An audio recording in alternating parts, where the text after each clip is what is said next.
July 9ನೇ ತಾರೀಕು ವಿಕಾಸ ಉದ್ಯೋಗ ಸೇತು ಅನ್ನುವಂಥ ಒಂದು ಹೊಸ ಯೋಚನೆಯನ್ನು ಕಾರ್ಕಳ ಮತ್ತು ಉಡುಪಿಯ ಜಿಲ್ಲೆಯ ಯುವಕರಿಗೆ ನಾವು ಕೊಡ್ತಾ ಇದ್ದೇವೆ. ಸ್ವಲ್ಪ ಉದ್ಯೋಗ ಮೇಳಕ್ಕಿಂತ ಭಿನ್ನವಾಗಿ ಇದನ್ನು ನಡೆಸಬೇಕು ಅಂತ ಯೋಚನೆ ಮಾಡಿದೆ. ಆಯ್ಕೆ ಮಾಡಿದಂಥ ಒಂದು 20 ಕಂಪನಿಗಳನ್ನು ನಾವು ಕರೆಸ್ತಾ ಇದ್ದೇವೆ. ಈಗಾಗಲೇ ಆ ಎಲ್ಲ ಕಂಪನಿಗಳ ಜೊತೆಗೆ ವೈಯಕ್ತಿಕವಾಗಿ ಮಾತುಕತೆಗಳನ್ನು ಮಾಡಿದ್ದೇವೆ.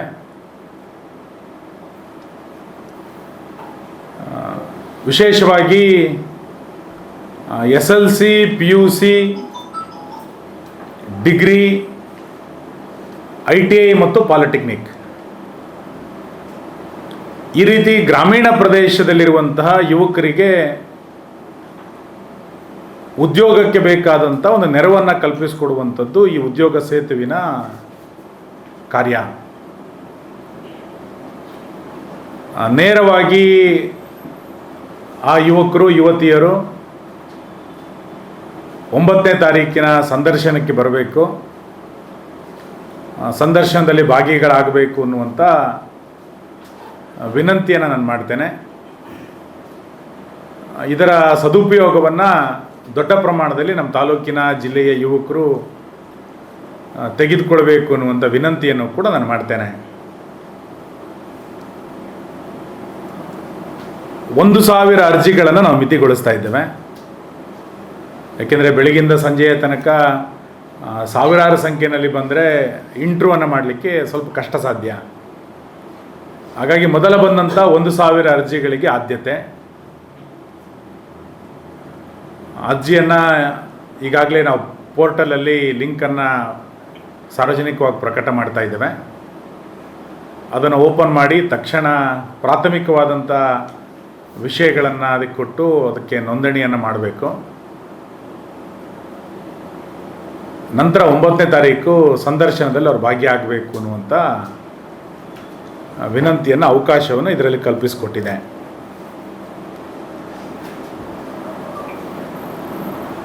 ಈಗಾಗಲೇ ಪೂರ್ವಭಾವಿಯಾಗಿ ಮಾತಾಡಿರುವಂಥ ಎಲ್ಲ ಕಂಪನಿಗಳು ಕೂಡ ಸಂತೋಷದಿಂದ ನಮ್ಮ ತಾಲೂಕಿನ ಯುವಕರಿಗೆ ಯುವತಿಯರಿಗೆ ಉದ್ಯೋಗವನ್ನು ಕೊಡಲಿಕ್ಕೆ ಅವರು ಮುಂದೆ ಬಂದಿದ್ದಾರೆ. ನನ್ನ ನಿರೀಕ್ಷೆಯ ಪ್ರಕಾರ 1,000 ಜನ ಸಂದರ್ಶನದಲ್ಲಿ ಭಾಗಿಯಾದರೆ ಹತ್ತತ್ರ 400ಕ್ಕೂ ಹೆಚ್ಚು ಜನರಿಗೆ ಉದ್ಯೋಗ ಸಿಗಬಹುದು ಅನ್ನುವಂಥ ನಿರೀಕ್ಷೆಯನ್ನು ನಾವು ಇಟ್ಕೊಂಡಿದ್ದೇವೆ. ಕಂಪ್ನಿಯವ್ರ ಜೊತೆಗೆ ಮಾತುಕತೆಯನ್ನು ಮಾಡ್ತಾ ಇದ್ದೇವೆ. 9ನೇ ತಾರೀಕು ಬೆಳಿಗ್ಗೆ 9 ಗಂಟೆಯಿಂದ ಸಂಜೆ 5 ಗಂಟೆಯ ತನಕ ವಿಕಾಸ ಕಚೇರಿಯಲ್ಲೇ ಈ ಸಂದರ್ಶನ ನಡೆಯುತ್ತೆ. ಸಮಾಧಾನದಿಂದ ಎಲ್ಲ ಯುವಕ ಯುವತಿಯರು ಅಗತ್ಯ ದಾಖಲೆಗಳನ್ನು ಇಟ್ಟುಕೊಂಡು ಈ ಸಂದರ್ಶನದಲ್ಲಿ ಭಾಗಿಯಾಗಬೇಕು ಅನ್ನುವಂಥ ವಿನಂತಿಯನ್ನು ಮಾಡ್ತೇನೆ. ಮತ್ತು ಇದರ ಸದುಪಯೋಗವನ್ನು ಸಂಪೂರ್ಣವಾಗಿ ಯುವಕರು ಪಡ್ಕೊಳ್ಬೇಕು. ಆನ್ಲೈನ್ನಲ್ಲಿ ಅರ್ಜಿಯನ್ನು ನೋಂದಣಿಯನ್ನು ರಿಜಿಸ್ಟರ್ ಮಾಡಿ ಅಂತ ನಾವು ಈಗಾಗಲೇ QR ಕೋಡನ್ನು ಕೊಟ್ಟಿದ್ದೇವೆ. ಆನ್ಲೈನಲ್ಲಿ ರಿಜಿಸ್ಟ್ರೇಷನ್ಗೆ ಅವಕಾಶ ಇದೆ. ಆನ್ಲೈನಲ್ಲಿ ರಿಜಿಸ್ಟರ್ ಮಾಡಬೇಕು. 9ನೇ ತಾರೀಕು ಸ್ವತಃ ಅವರೇ ಬಂದು ಸಂದರ್ಶನದಲ್ಲಿ ಭಾಗಿಯಾಗಬೇಕು. ಇದಿಷ್ಟು ಮಾಹಿತಿಯನ್ನು ಇವತ್ತು ನಾನು ಕೊಡ್ತಾ, ಮಂಗಳೂರು, ಉಡುಪಿ ಮತ್ತು ಬೆಂಗಳೂರಿನ 3 ಭಾಗಗಳಲ್ಲಿರುವಂಥ ಕಂಪನಿಗಳು ಇದಕ್ಕೆ ನಾವೀಗಾಗಲೇ ಜೋಡಿಸಿದ್ದೇವೆ. ಒಂದು ಒಳ್ಳೆಯ ಅವಕಾಶ ಇದರಲ್ಲಿ ಸಿಗ್ತಾ ಇದೆ. ನಾವು ಹಿಂದೆ ಕಾರ್ಕಳದಲ್ಲಿ ಉದ್ಯೋಗ ಮೇಳ ಮಾಡಿದಾಗ 2,500-3,000ಕ್ಕೂ ಹೆಚ್ಚು ಅರ್ಜಿಗಳನ್ನು ತೆಗೆದುಕೊಂಡಿದ್ದು, 100ಕ್ಕೂ ಹೆಚ್ಚು ಕಂಪನಿಗಳು ಬಂದಿತ್ತು. ನಾವೀಗ ಸ್ವಲ್ಪ ಸೀಮಿತ ಮಾಡಿರೋದೇನಕ್ಕೆ ಅಂತ ಕೇಳಿದರೆ, ಹೆಚ್ಚು ಅವಕಾಶಗಳು ಸಿಗಬೇಕು ಅನ್ನುವ ಕಾರಣಕ್ಕೆ ಯಾವ ಕಂಪನಿಗೆ ಎಷ್ಟು ಉದ್ಯೋಗಕ್ಕೆ ಅವ್ರ ವೇಕೆನ್ಸಿ ಖಾಲಿ ಇದೆ ಅನ್ನೋದನ್ನು ನಾವೇ ಗುರುತಿಸಿ ವೈಯಕ್ತಿಕವಾಗಿ ಆ ಕಂಪನಿಯ ಪ್ರಮುಖರ ಜೊತೆಗೆ ಮಾತಾಡಿ ಅಂಥವ್ರನ್ನ ಇವತ್ತು ಆಹ್ವಾನಿಸ್ತಾ ಇದ್ದೇವೆ. ಹಾಗಾಗಿ 300-400 ಜನರಿಗೆ ಕೆಲಸ ಆಗುತ್ತೆ ಅನ್ನುವಂಥ ವಿಶ್ವಾಸ ಇದೆ. ನಾವು ಕಾರ್ಕಳದಲ್ಲಿ KJTTಯನ್ನು, ಕರ್ನಾಟಕ ಜರ್ಮನ್ ಟ್ರೈನಿಂಗ್ ಟೆಕ್ನಾಲಜಿ ಸೆಂಟರನ್ನು ಮಾಡಿದಾಗ ಗ್ರಾಮೀಣ ಪ್ರದೇಶದ ವಿದ್ಯಾರ್ಥಿಗಳಿಗೆ ಇದು ಅನುಕೂಲ ಆಗಬೇಕು ಅಂತ ಆ ಕೋರ್ಸನ್ನು ಟ್ರೈನಿಂಗನ್ನು ಮಾಡಿತ್ತು.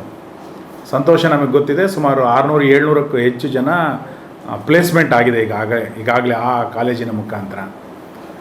ಮತ್ತು ಈ ರೀತಿ ಪ್ರೊಫೆಷನಲ್ ವಿದ್ಯಾರ್ಥಿಗಳಿಗೆ ಅನುಕೂಲ ಆಗಬೇಕು ಅನ್ನೋ ಕಾರಣಕ್ಕೆ ಕಾರ್ಕಳದಲ್ಲಿ ITI ಕಾಲೇಜನ್ನು ಪ್ರಾರಂಭ ಮಾಡಿದ್ದು, ಪಾಲಿಟೆಕ್ನಿಕನ್ನು ಪ್ರಾರಂಭ ಮಾಡಿದ್ದು, KJTTಯನ್ನು ಪ್ರಾರಂಭ ಮಾಡಿದ್ದು, ನರ್ಸಿಂಗ್ ಕಾಲೇಜನ್ನು ಪ್ರಾರಂಭ ಮಾಡಿದ್ದು.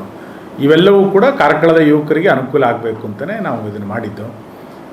ಈಗ ಅದರ ಮುಂದುವರೆದ ಭಾಗವಾಗಿ ಇದನ್ನು ನಾವು ಮಾಡ್ತಾ ಇದ್ದೇವೆ.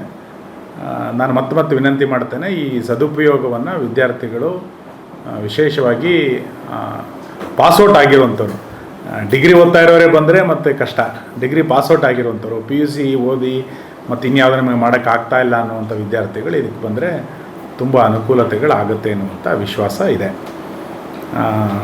ಖುಷಿಯ ಸಂಗತಿ ಏನು ಅಂತ ಕೇಳಿದರೆ,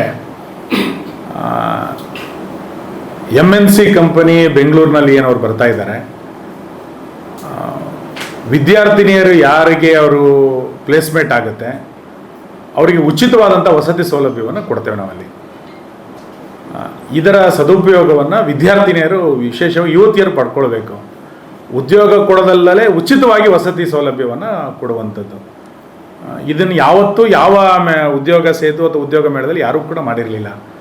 ನಾವು ಇದನ್ನು ಕಂಪ್ನಿಯವರ ಜೊತೆಗೆ ಈ ರೀತಿ ಮಾತುಕತೆಗಳನ್ನು ಮಾಡಿ ಉಚಿತವಾದಂಥ ವಸತಿ ವ್ಯವಸ್ಥೆ, ವಿದ್ಯಾರ್ಥಿನಿಯರಿಗೆ ರಕ್ಷಣೆಗೆ ಬೇಕಾದಂಥ ವಸತಿ ವ್ಯವಸ್ಥೆಯನ್ನು ಮಾಡಿಕೊಡುವಂಥ ಪ್ರಯತ್ನವನ್ನು ಬೆಂಗಳೂರಿಗೆ ಹೋಗುವಂಥವ್ರಿಗೆ ಇದನ್ನು ಮಾಡ್ತಾಯಿದೆ. ಯುವಕರಿಗೆ ಏನಾದ್ರು ಸಿಕ್ಕರೆ ಅವರು PGಗಳನ್ನು ಅವಲಂಬಿಸಬೇಕಾಗತ್ತೆ, ಅದನ್ನು ಅವ್ರು ಮಾಡ್ಕೋಬೇಕು. ಆದರೆ ವಿಶೇಷವಾಗಿ ಯುವತಿಯರಿಗೆ ಉಚಿತವಾದಂಥ ವಸತಿ ಸೌಲಭ್ಯವನ್ನು ಕೂಡ ನಾವು ಇದು ಕೊಡುತ್ತೆ. ಉಳಿದಂಥ ನಿಯಮಾವಳಿಗಳನ್ನು ಕಂಪನಿಯವರು ಅಭ್ಯರ್ಥಿಯ ಜೊತೆಯಲ್ಲಿ ಮಾತುಕತೆಯನ್ನು ಮಾಡ್ತಾರೆ.